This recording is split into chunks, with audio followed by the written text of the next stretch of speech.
Good morning दोस्तों। आज का हमारा जो नया टॉपिक है वो है क्रिया से रिलेटेड। इससे पहले एडजेक्टिव तक समझ लीजिए कि खत्म हो गया है और हमारा 11वां चैप्टर लगभग हमारा 35 यानी कि हिंदी में 35 चैप्टर है टोटल हमारे। और इसमें से लगभग समझिए कि 12 या 15 खत्म हो चुके हैं। 2-3 जैसे कि समास वगैरह सब बीच से पढ़ाए हैं, है ना। तो अब जो चैप्टर शुरू होगा वो सीरियल वाइज जो भी छूटा हुआ है, जैसे 12th वाले का बहुत कम समय में सारे टॉपिक आपको देखने को मिलेंगे और एक इकट्ठा वीडियो है जिसमें आप सारे के सारे चैप्टर को क्या कर सकते हैं, रिवाइज कर सकते हैं। क्योंकि उसमें पार्ट्स ऑफ स्पीच के जितने भी noun pronoun adjective verb adverb preposition concern direction जितने भी होते हैं वो सारे को हमने रिकॉर्ड करके रख दिया है। और उसके बाद समास हो गया, उसके बाद कारक हो गया, जो मेन मेन टॉपिक सब है उस सबको, अक्षर के बारे में हो गया, शब्द के बारे में हो गया, तो ये जितना भी है सबको हमने क्या किया है, एक वीडियो में इकट्ठा रख दिया है ताकि आप, क्योंकि 12th वाले के लिए तो उतना ही काफी है। बाकी बीपीएससी के लिए जो मान लीजिए कि टीचर वाले दे रहे हैं तो उसमें आपको लैंग्वेज जो पूछा जाता है उसके लिए थोड़ा है कि चैप्टर की जानकारी उसके पास होनी चाहिए। बिकॉज बीपीएससी वाले के लिए प्रॉब्लम हम बता रहे हैं कि एक्चुअल में क्या है। ये वीडियो केवल 11th-12th के लिए नहीं बल्कि बीपीएससी वाले के लिए भी है। अब जैसे कि मान लीजिए कि उसको पूछा जाता है कितने 30 क्वेश्चन, जिसमें से 22 आपका क्या है, हिंदी से रिलेटेड है ना। और 8 क्वेश्चन जो है 8 मार्क्स का वो है इंग्लिश, यानी कि दूसरा जो लैंग्वेज है। सो इंग्लिश इस तरह से पूछा जा रहा है जैसे वो इंग्लिश का मास्टर हो। अब आप सोचो, तो कहने का मतलब अगर आप बिहार से बिलोंग करते हैं या आपका हिंदी ठीक है तो आप इसी 22 मार्क में क्वालिफाई करने के लिए इतनी जानकारी रखिए। और इधर 8 मार्क्स का इंग्लिश है जिसका मान लीजिए कि स्पेशल हम लोगों का है इंग्लिश।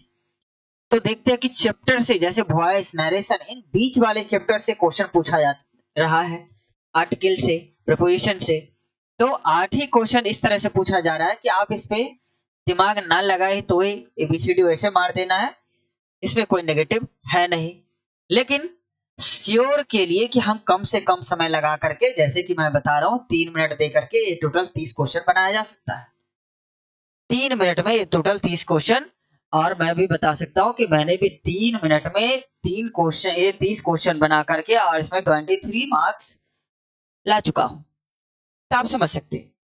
तो कहने का मतलब है कि बात समझेंगे इसमें। तो नेक्स्ट हम आगे बात करने जा रहे हैं इसमें कि इसमें क्रिया के बारे में। क्रिया का मतलब सीधे यहां पर समझ लीजिए कि बंदल उछल रहा है, मालिन फूल चुन रही है और लड़का पढ़ रहा है। ये तीनों कोई ना कोई क्या कर रहे हैं, काम कर रहे हैं, है ना। यहां पर देखिए उपरोक्त वाक्य में जो है क्या कर रहा है, उछल रहा है या चुन रही है या पढ़ रहा है, ये काम हो रहा है। जिन शब्दों से किसी काम को करना या होना पाया जाए ऐसे क्रिया कहलाते हैं। अब क्रिया कितने तरह के, अब यहाँ पर जितना भी ना प्रत्यय को देख करके आप उसको समझ सकते हैं कि एक्चुअल में क्या हो सकता है। ना प्रत्यय की बात अगर हम करें तो यहाँ पर समझिए, ना प्रत्यय यहाँ पर हमारा कह रहा है कि ना प्रत्यय का मतलब क्या, पढ़ना, लिखना, खाना, पीना, सोना, जागना, उठना, बैठना, जितना भी ये ना से रिलेटेड आपको। अब ऐसे में इसी में कोई कह देगा हमको सर क्या पटना जो है ना, पटना, इसमें भी ना प्रत्यय लगा हुआ है, तो क्या ये एक मेन वर्ब है? बिल्कुल नहीं। पटना से कोई काम करने का बोध नहीं आ रहा है, लेकिन बाकी पढ़ना, लिखना, आना जाना, खाना पीना, सोना जागना, इससे कोई ना कोई काम करने की बात हो रही है, इसीलिए हम इसे, तो इसीलिए इतना आसानी से आप इसे समझे। नेक्स्ट यहाँ पर है, यहाँ पर जो काम करता है वह कर्ता कहलाता है। यानी कि आप सीधे सीधे थोड़ा देर के लिए इंग्लिश में चले जाए, है ना। तो हमने आपको सब्जेक्ट, इसमें स्ट्रक्चर लिखाया कि सब्जेक्ट होता है और ऑब्जेक्ट होता है ना, इस तरह से। तो सब्जेक्ट जो काम करता है वो क्या कहलाता है, कर्ता कहलाता है। जैसे माधुरी पढ़ रही है तो माधुरी क्या है इसमें, तो ये काम कौन कर रही है, माधुरी। यहाँ पर क्या है, धातु, क्रिया का मूल रूप धातु कहलाया जाता है। तो जैसे यहाँ पर है पढ़ूंगा, लिखूंगा, है ना, लिखा, लिखेगा, लिखना, लिखे, ये सब जो है इसी प्रक्रिया में, मतलब से इसी सभी क्रिया में, रूपों में, जैसे लीख समान रूप से मिलता है, इस समान रूप से मिलने वाले अंश को धातु कहते हैं। जैसे पढ़, आ, जा, चल, खा, गा, है ना। तो ये सब जो है, ये इसको क्या बोला जाता है, इसको धातु शब्द कहा जाता है। अब इसी में पढ़ना, आना, जाना, चलना, खाना, पीना, इस तरह से हम इसको जोड़ सकते हैं। तो यहाँ पर इस शब्द को, यानी कि कर्ता क्या होता है और धातु क्या होता है, उसको समझ जाए। अब यहाँ पर क्रिया शब्दों के प्रभाव। अब यहाँ पर शब्द का क्या प्रभाव पड़ सकता है, वाक्य में क्रिया शब्द लिंग तथा वचन के अनुसार अपना रूप क्या करते हैं, बदलते हैं। फिर कहते हैं लिंग का प्रभाव। यहाँ पर कहता है कर्ता संज्ञा यदि स्त्रीलिंग है तो क्रिया उसी के अनुसार होगी, कर्ता यदि पुल्लिंग है तो उसी के अनुसार होगी। अब यहाँ पर कहता है गाय, गायक गा रहा है, गायिका गा रही है। तो ये स्त्रीलिंग पुल्लिंग का प्रभाव यहाँ दिख रहा है। इसी तरह से इसको समझेंगे। नेक्स्ट यहाँ बात करते हैं। यहाँ कह रहा है कि यहाँ गायक पुल्लिंग शब्द है इसीलिए गा रहा है, और स्त्रीलिंग शब्द गायिका है इसीलिए गा रही है, ये दिया हुआ है। अब यहाँ पर वचन का प्रभाव। अब क्रिया शब्द वचन से भी प्रभावित होता है। अब जैसे देखिए बालक खेल रहा है, बालक खेल रहे हैं। अब यहाँ पर इससे एक बालक की बात हो रही है, एक से अधिक बालक की बात हो रही है, तो इससे भी ये प्रभावित होगा क्रिया। फिर यहाँ पर आगे आते हैं, क्रिया के कितने भेद होते हैं। यहाँ पर क्रिया के भेद यहाँ पर देख लीजिए दिया हुआ है। प्रयोग के आधार पर और रचना के आधार पर दो तरह की।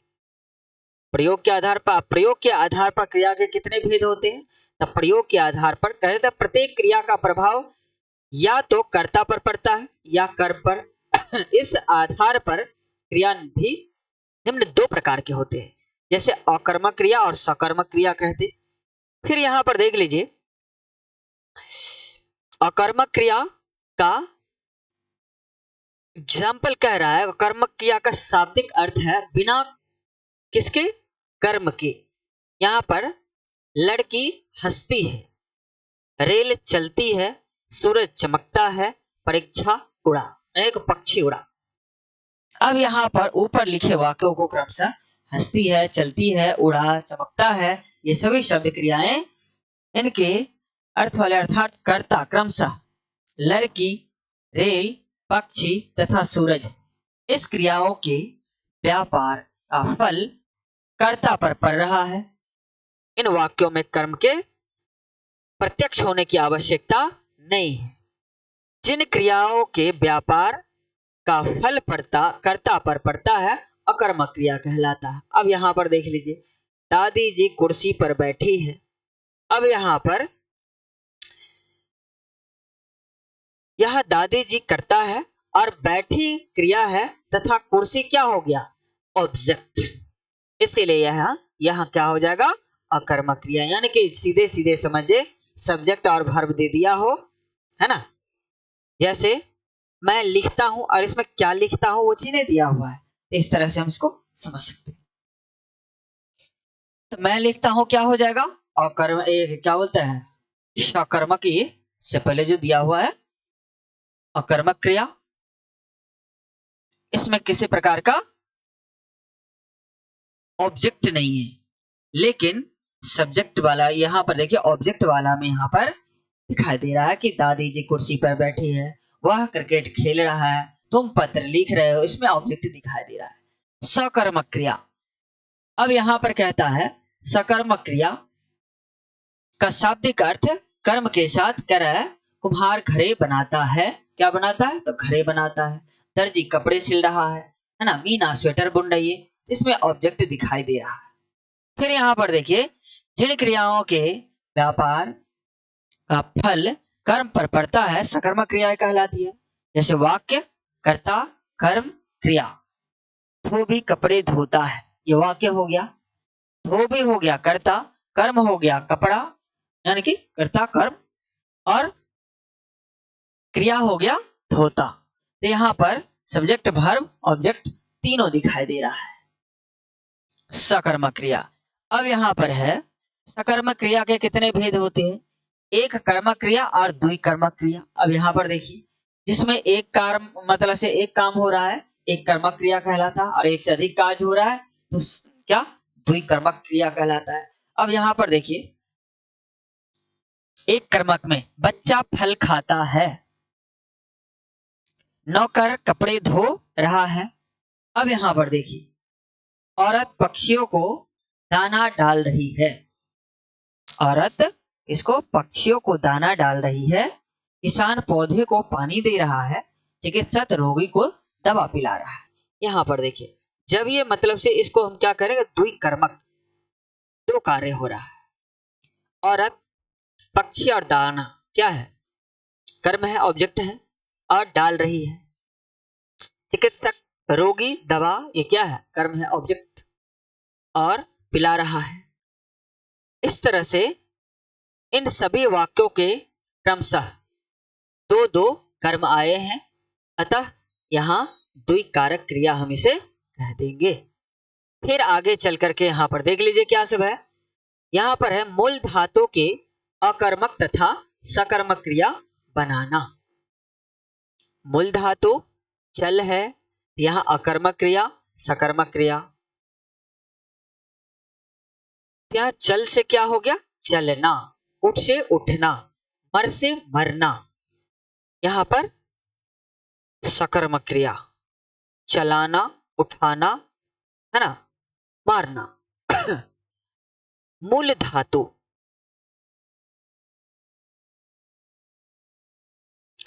उसके बाद मूल धातु यहां पर दिया हुआ है उर, कट, लूट।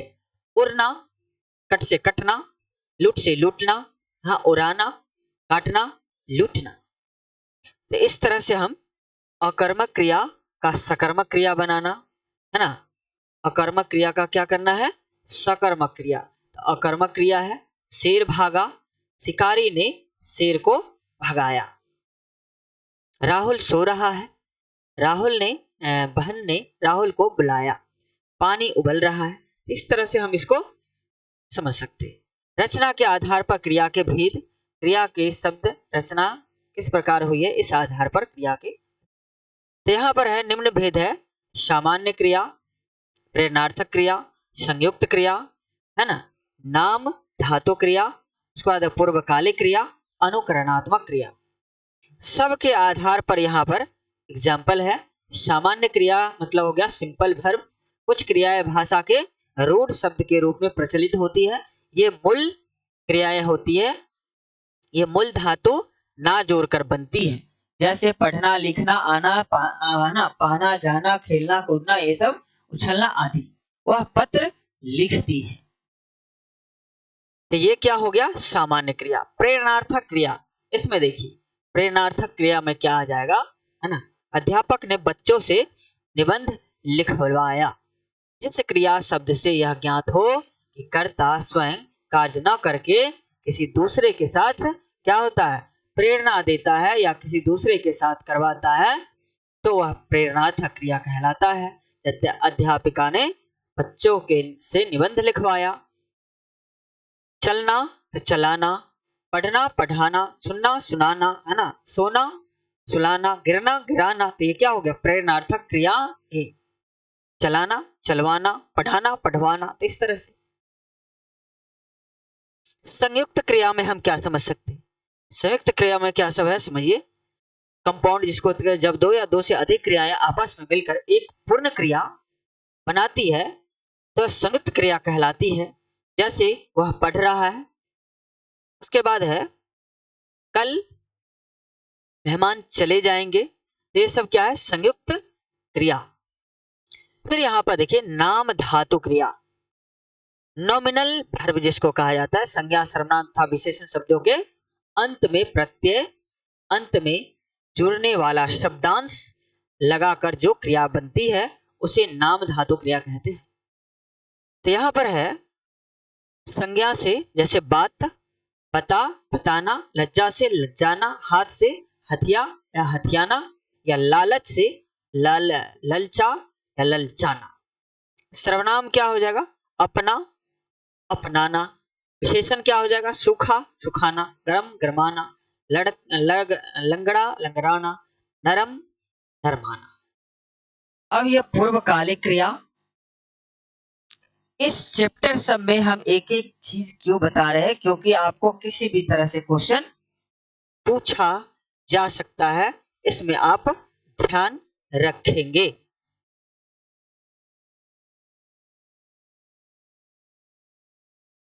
यहां पर नेक्स्ट कहता है पूर्वकालिक क्रिया, वह पढ़कर सोएगा। अब जैसे कि पूर्वकालिक क्रिया का क्या मतलब होता है?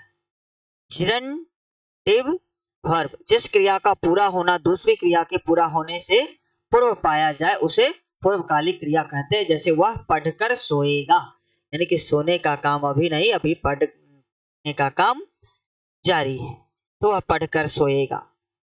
यहाँ पर सोएगा पूर्व पढ़कर क्रिया आई है, पूर्व आने वाली क्रिया पूर्वकालिक क्रिया कहलाती है।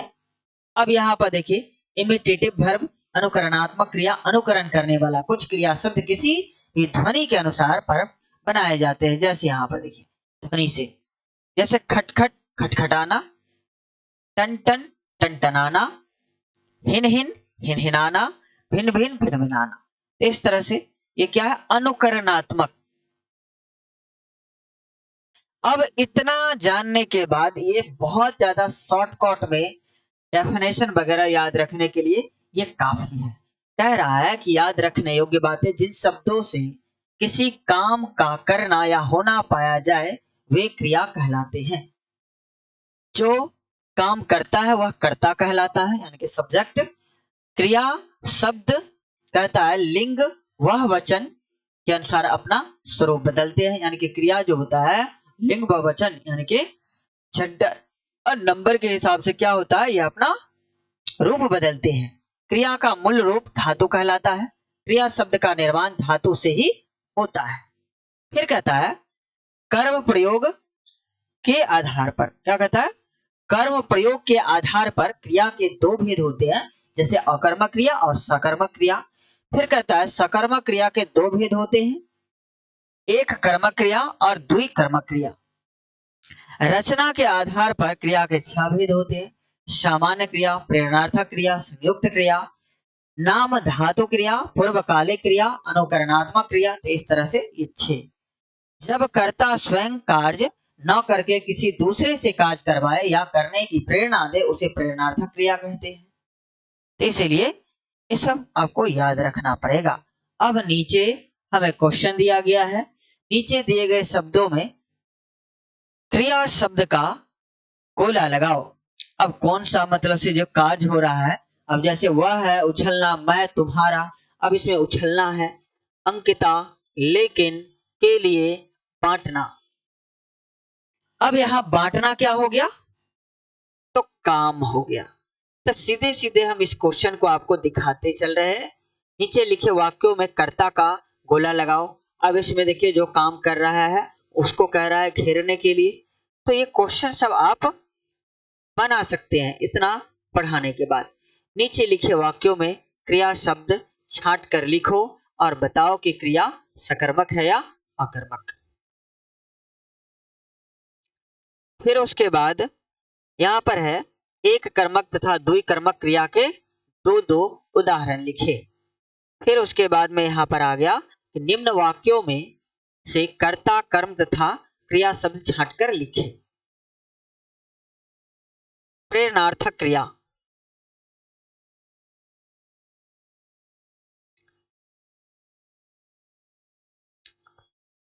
निम्न वाक्यों में कुछ क्रिया संबंधी अशुद्धियां हैं, उन्हें ठीक करके वाक्य दोबारा लिखो। जैसे पिताजी कल दिल्ली जा रहा है ना, उसको कहेंगे पिताजी कल दिल्ली जा रहे हैं। तो यानी कि इसको केवल जो बोलने का टोन है उसको ठीक कर देना है, यही हमारा राइट आंसर हो जाएगा। फिर उसके बाद नीचे दिए गए प्रश्नों में सही उत्तर। अब कह रहा है किसी काम का करना या होना कहलाता है, क्या को कहलाता है? तो कर्म कहलाता है, क्रिया कहलाता है, कर्ता कहलाता है, में से कोई नहीं तो क्रिया कहलाता है। काम करने वाले को कहते हैं कर्ता कहते हैं, सब्जेक्ट कहते हैं। क्रिया के मूल रूप को कहते हैं, है ना, क्रिया के मूल रूप को कर्म कहते हैं, क्रिया कहते हैं, धातु कहते हैं, धातु शब्द जैसे पढ़, लिख, आ, सो, जाग, ये सब। निम्नलिखित वाक्यों में सही क्रिया शब्दों पर चिन्ह लगाओ। करे शीला रस्सा कूद रही है। अब यहाँ पर कहता है कि शीला कूद रही है ना। वाक्यों में क्रिया शब्दों पर सही। अब यहाँ पर क्रिया शब्द कह रहा है कूद रही है, वाक्यों में सही क्रिया शब्दों पर सही का चिन्ह लगाओ। अब यहाँ पर कूद जो है क्या है, ये सही शब्द है, शिला है, कूद रही है या रही है, ये हमारा कूद शब्द हो जाएगा। क्या हो जाएगा, कूदना, धातु शब्द हो गया ये। अब कूद रही है ये हमारा सही हो जाएगा। आप यहाँ बैठिए, है ना, तो बैठिए, आप यहाँ बैठिए, ये क्या हो जाएगा, बैठिए शब्द। माँ ने चाय बनाई, है ना, बनाना क्या हो जाएगा, बनाई। इस तरह से ये चैप्टर जो है आपको क्वेश्चन दिख रहा, एक एक करके इस क्वेश्चन को बना लेंगे। इस तरह से हमारा ये कारक का चैप्टर जो है खत्म हुआ और इसके अंतर्गत जितने भी क्वेश्चन है उसको क्या करेंगे, एक एक करके सोल्व कर लेना है। Thank you.